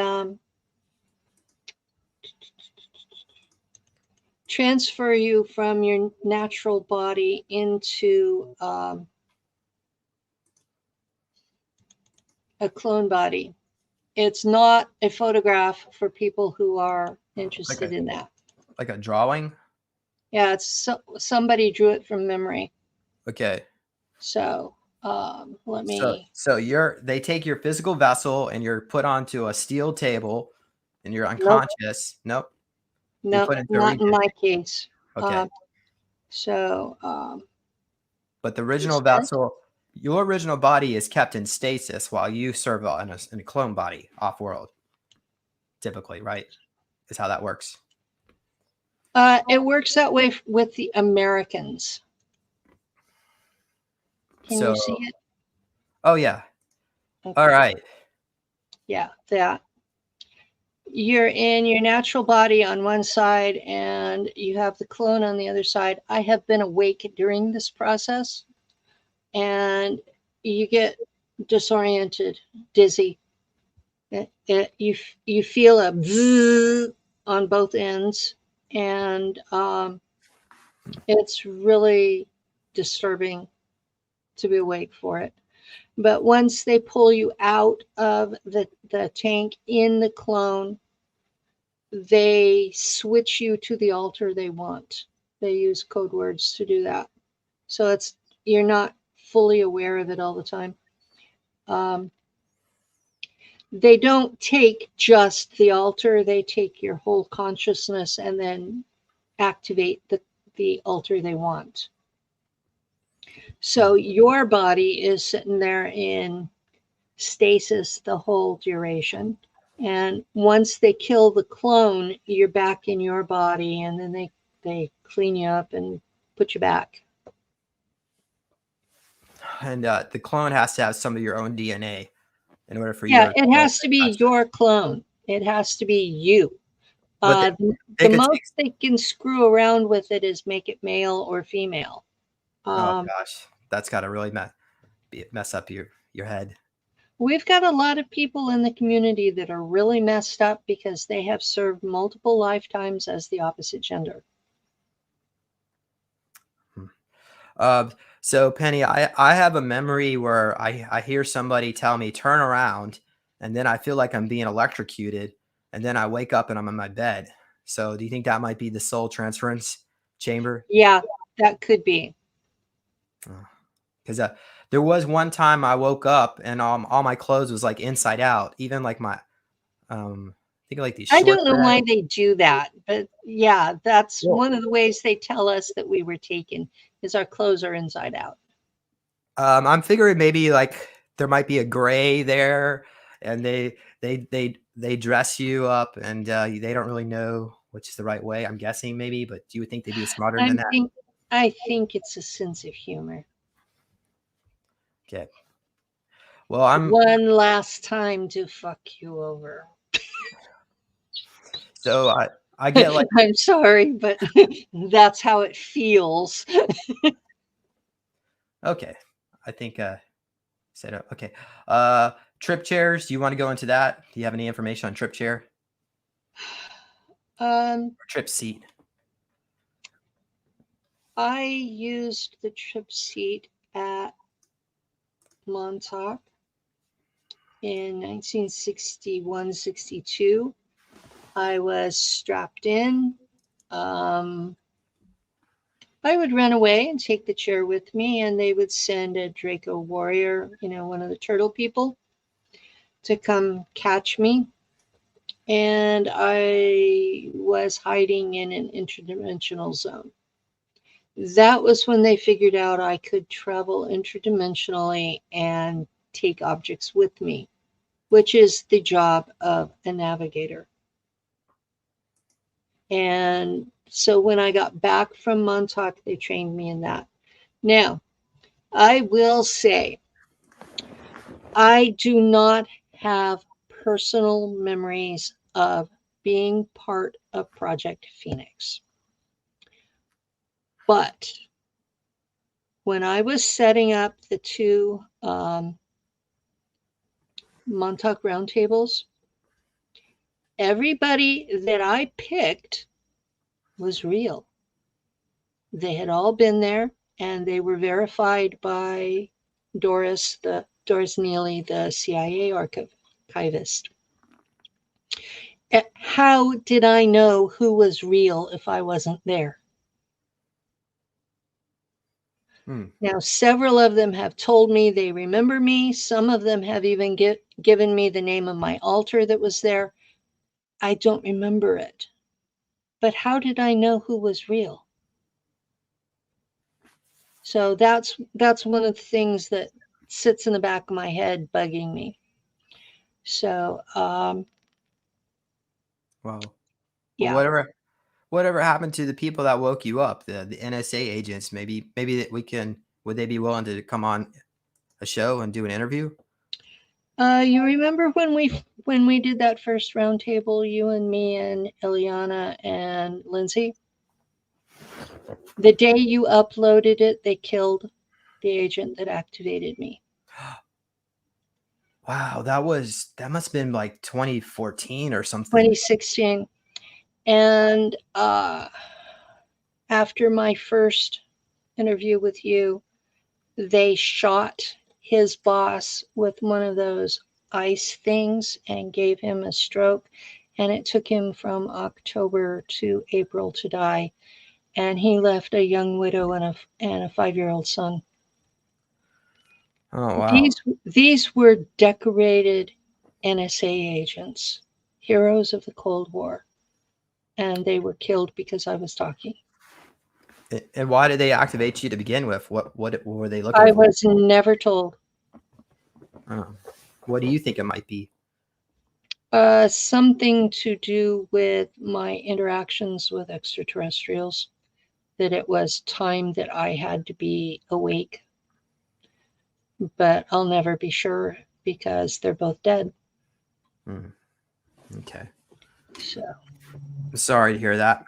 So let's just do this and maybe we can wrap it up. What do you think? Okay. Just That's fine. this last picture here. Drawing. It's actually in color, but anyway. So the trip seat. So there's computers or screen layouts that kind of pop up, holographic. There is wires and cables that come outside the back of the chair and it goes into the computer. And so you can just there were electrodes in the back, on the back of the seat, where they were supposed to touch your shoulder blades. And I was too short, so they put me on a peach box so that I would fit it. Oh, wow. Okay. All right. So let's see here. So this would be a more advanced one. I'm thinking maybe the one from that Montauk. So that was actually a consciousness chair that they retrofitted from a crashed spacecraft. Yeah, it was supposedly from Roswell. Okay, but I don't think at that time they probably had the CRT television tubes, the displays back in Montauk, or at least probably from your era. From my era, everything was a hodgepodge between what was available on Earth and what was available in space. And so some things were one and some were the other. And it was just this, it looked like it was cobbled together. It didn't look professional. Okay, and it was probably really dirty too. I remember the chair being a turquoise blue. I've seen pictures and I know it was almond. Arkeem Ra came up with the explanation for that. He said that they shot a blue light on it when it was in use. So that would be why I remember it being blue. Okay, I remember a green light, some kind of laser light. Yeah. The helmet would come down over your head, and there'll be some kind of maybe a VR component. I'm not really sure. It's almost like it's not like something that you need to see because when they turn the device on, you would have to exit the room, and like these orbs start to appear, and then your consciousness goes away, and something new comes back. Do you remember something like that? Orbs appearing, you can't be around the. No. Okay. What I remember is being in the chair, and when they would turn it on, there would be this thing. It was like a tunnel with stripes, and the stripes would move. And if you weren't careful, they would grab you and pull you out into another time. And every so often, there would be a hole, either in the floor or the sides or the ceiling, that would take you somewhere else. And I kept going through a hole in the ceiling to go somewhere else because I was tired of being abused. And those were the mirrors at Montauk. You would look into a mirror. Not that I don't know. It might have been mirrors. But I could see it looked like manholes, and I would go because I did not want to go to that place at the end and do what they said and come back. It wasn't until they chipped me and I knew I couldn't get away that I cooperated. I had already been to Langley and been mind fractured, and then came to Montauk and was continued to be abused. And I was hunted down by this Draco that was a giant turtle, a giant brown turtle. And so, when I ran away, I would end up with orcs, brown orcs, wearing Victorian style clothing. I mean, it was trippy, but it was interdimensional. And I would take the chair with me. And I really thought all they cared about was the chair, but they'd make sure they dragged my ass back too. And I was 6 at the time. And I was really tired of this. And they ended up killing everybody but me at Montauk because they didn't perform to standards. And they would just pop them into the incinerator. And the guy running it wanted to do the same to me, and the Draco turtle stopped him. And I got sent back to Langley. Were there some Dracos down there where they would feed the children too? Do you remember anything like that? I don't remember any of that. Okay, it's just as well. I was actually shocked when Joe told me about that. Oh wow. I had no idea that had gone on. Okay. No memory of that whatsoever. So Penny, I had this I got this. Oh, sorry, this way. I got this from you a while back. I put together the scripts from my shows that were on Fringe TV. It was on Roku, and Richard and Linda Smith were the ones producing that. And I had to use a script because they said no cussing. And so I thought, well, everybody kept telling me I needed to put together something to sell at these conferences. So I just plopped them together as a booklet, printed them out. It was like $70 for 100 of them, which I thought that was a lot of money. And that's why I haven't printed anymore, is because it was so much money. But I basically left them out on a table and said $8 a piece or donation. And I was shocked that people left me as much money as they did for them. Well, Penny, a lot of people love you. I know in the SSP, they may not have showed their humanity to you, but there are a lot of people that still have humanity and care. And I care about you.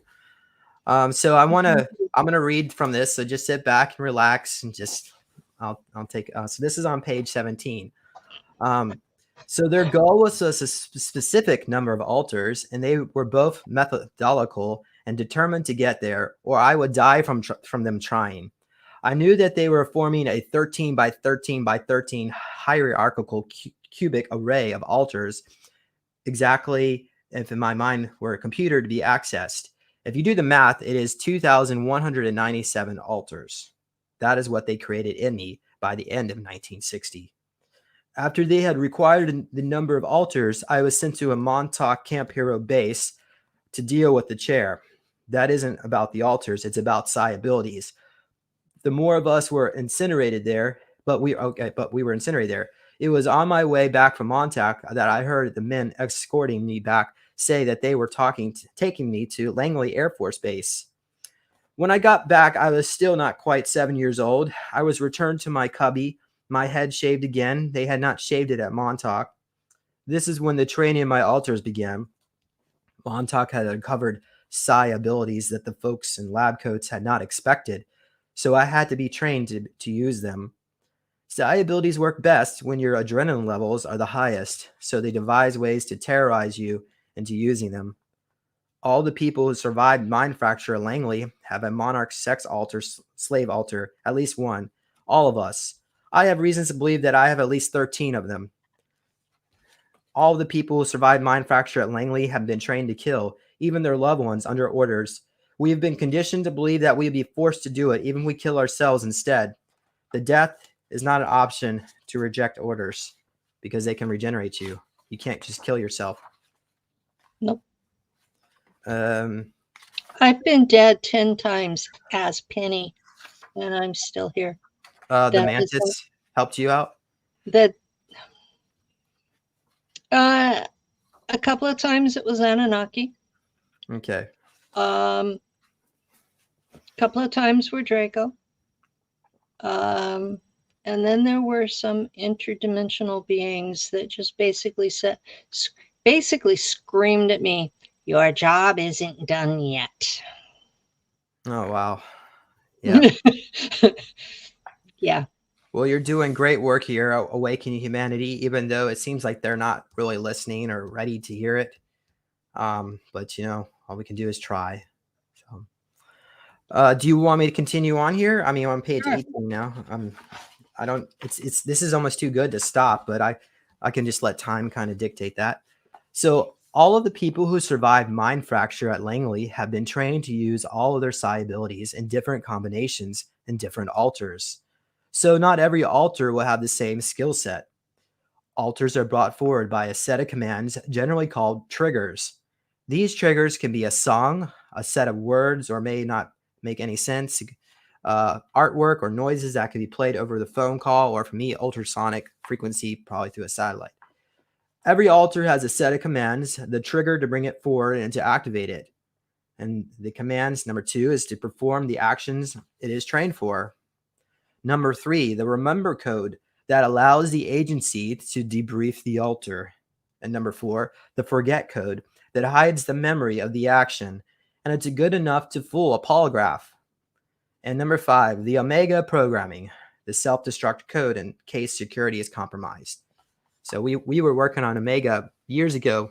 If you I need to, because I believe that I have some training to deal with it, but it can be a problematic, and some people in our community don't want to get their memories back because of Omega. So Omega is really nasty, and the super soldier community had a really hard time with it from about 2010 to 2016, about then, where that you would get somebody to the point that they were really remembering what they did and how they were used, and all of a sudden they'd go crazy and kill themselves and their family and their kids, sometimes their parents. And nobody could figure out what was going on until we finally realized that it was a self-destruct programming to protect the agencies. oh wow. Okay. That was one of the things when I came into this community. I came from a background of doing counseling. And my generation dealt with Vietnam War vets. And a lot of them, it wasn't Omega programming, but they went pretty bad. And so we had some techniques that actually worked. And so me, Ileana, Morgan Starr, and a couple of other women, I can't think of their names right now. We were all in a Facebook group together.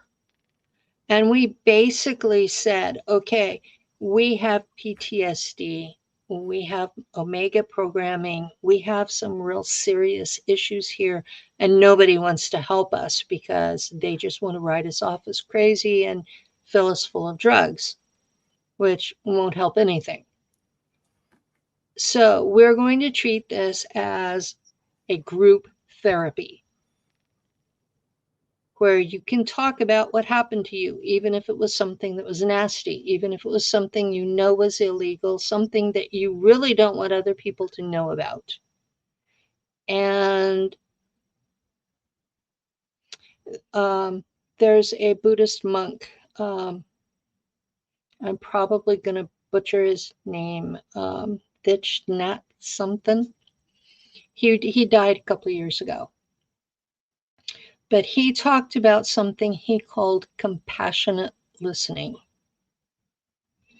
And it's the exact opposite of what the psychology community is wanting to do with us. So when I was doing counseling, I simply listened to people talk. The only time I really gave input was if they were going to go off the deep end and hurt somebody. And then I'd pull them back to the center. I'd give them advice on meditation and calming, but I just let them talk. And that's really healing for all of us because nobody listens to us. I mean, the first time that someone actually listened to what I had to say, it was like the dam broke loose. And it was incredibly healing. And I found that same response with most of the people that I worked with. I had to stop because I was getting all these people that they watched my videos and Tony's videos and your videos. And then they would come to me and they'd had dreams based on watching the videos. And because they had watched the videos and had dreams, they thought they were SSP also. And they weren't. They were just dealing with the dreams from watching the videos. Do you know how you tell the difference? You watch these people's shows. And if the person cannot say anything beyond what's in the videos, then they didn't really experience it. There's a lot I leave out. I just sort of brush over whole parts of it because I don't want people to have dreams about that crap. It's not fun out there. That's one of the ways I know who's real and who isn't. If they're describing it as fun to be out there killing intelligent beings, if they think it's fun to be slave labor for a platform or program, and you have no say in your life, and they can do whatever they want to you, including mess with your DNA, how is that fun? How is that glory? I mean, a slave is still a slave, even if they're called captain. And the so-called positive groups like Solar Warden, the American side, they do the same thing. They're using slavery. They're all kidnapping children. They're putting them through mind fracture. They're weaponizing whatever abilities they have, and then they're splitting them up among the different programs. And some of us are used in more than one program. Well, Penny, what about different alternate realities when we can look at the multiverse? Is it possible there might be a positive SSP group out there, and some people might be have memories from this? Oh gosh, I can't think about all that right now. Just wrap your mind around all that. Can be quite complex. I don't even want to go there because I know in this reality, we're all kidnapped children in these programs. There are now starting to be a few people who talk about that they were in the military and asked if they wanted to do this. They were at least consenting adults. Okay. Somebody commented the Buddhist priest. Yes. Thich Nhat Hanh, Zen master. He was an incredible person. If you can get a hold of his work about compassionate listening, it's worth every minute you spend on it. Okay. So Penny, let me share this. So years ago, when I first started getting my recalls, I got this situation where I had this paralysis because my alters were starting to bleed through. So I went to the hospital because I was paralyzed. I couldn't move. And I told them I might be a victim of MK Ultra. So they put me into the psych ward for 3 weeks, and they ran my bill up $1,000 a day. So I was 25 back then, but so I ended up just filing bankruptcy. I didn't pay any of this, paid some of it, but they didn't. So I told my doctor, the one I have now, that I was MK Ultra and that I was Houston Black Ops. And she says, okay. And I said, I know you know about those because you did your medical work in San Francisco, and that's where a lot of people like me were dropped off. And she goes, yeah. So I told her that I would not do drugs for it because I did SSRIs for 20 years, and all they did was make me numb and unable to process it. She says, so what are you doing? And I said, my partner Lou is an Iroquois shaman, and we have been using shamanic soul retrieval techniques. And once I pull up the altar and reintegrate with it, then I have to deal with what this part of me has done. Because they didn't have my ethical compass. They didn't have the religious training that I've had. And they did a lot of things that I, Penny, have trouble dealing with. And so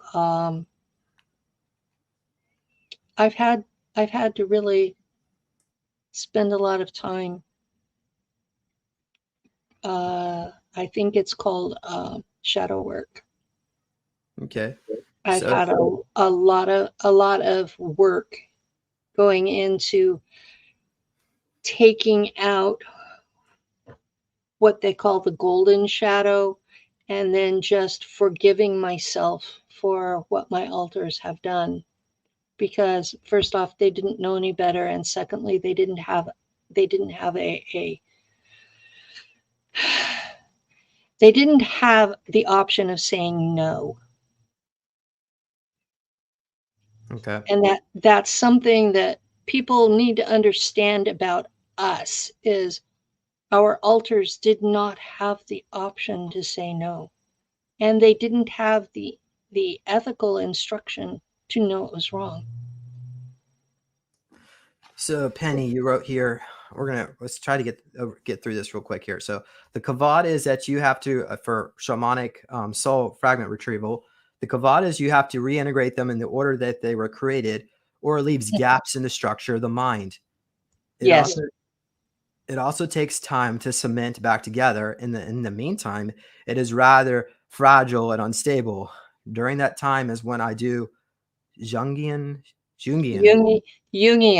Union shadow work to deal with the ethical issues of what this altar has been required to do on missions. Yeah. This is I have altars that have killed people. They are sent out as assassins. I have ones too, Penny. It is what it is, but I don't really think it's not really us. I mean, we're not really doing this. When you reintegrate that person, it becomes you. Okay. So this is not easy. This is not pleasant. It has filled many hours of my time since my memories were activated in 2013. I often wonder if I would have wanted to have them activated if I had been asked. I wasn't asked about the initial mind fracture. I wasn't asked about the years of being used in Black Ops missions.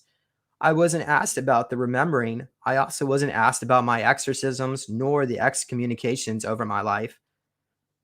If someone in your life is struggling with altars, kindness and understanding goes a long way, along with knowing that they can't control it. Adding more abuse to what they have survived is just cruel.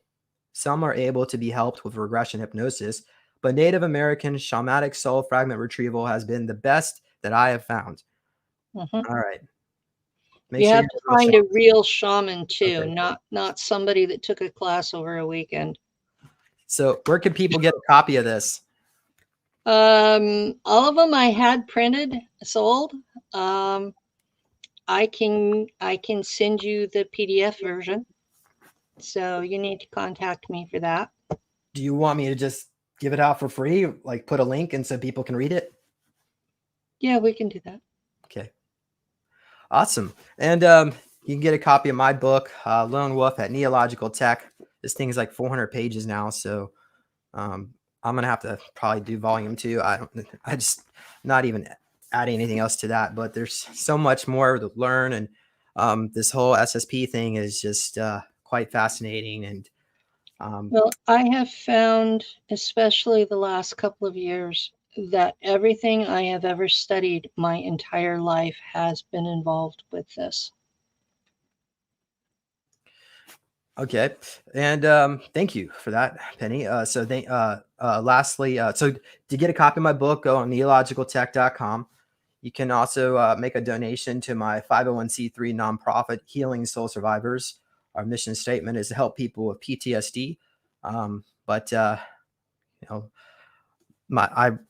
I wasn't really allowed to put in secret space program into my mission statement because I was hoping we could get grants from the military, but I found out they weren't really supportive of this kind of research. So I never was able to even get a grant, but there are some people that donate. And I do appreciate you for that. So that money is used to help me when I travel, because that's when I got to meet you, Penny.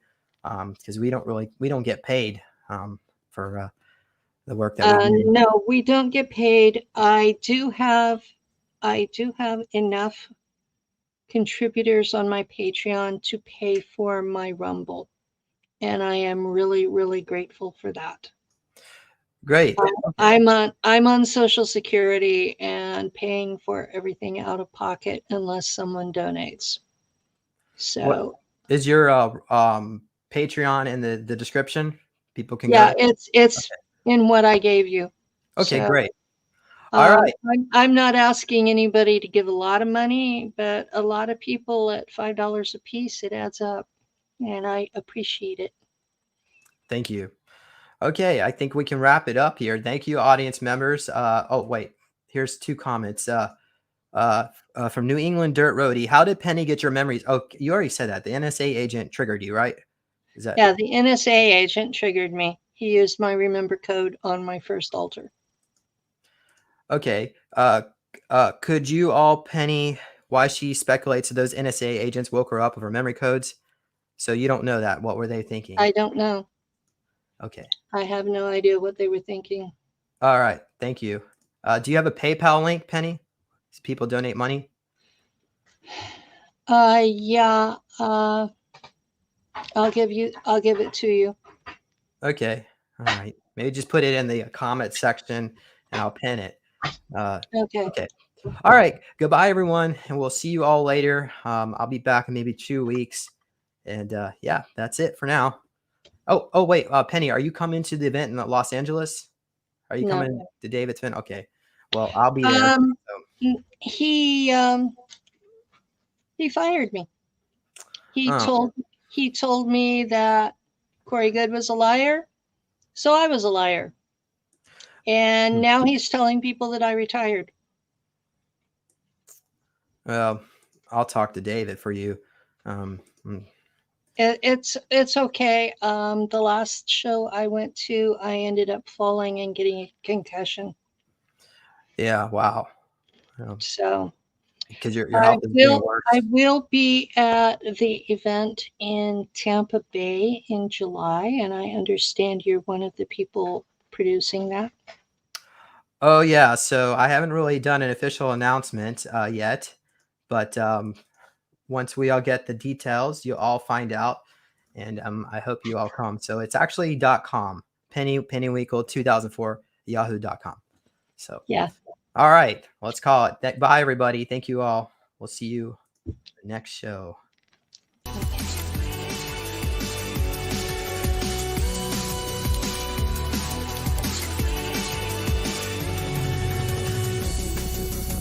Please consider supporting Super Soldier Talk by purchasing your own Neo Meditation device.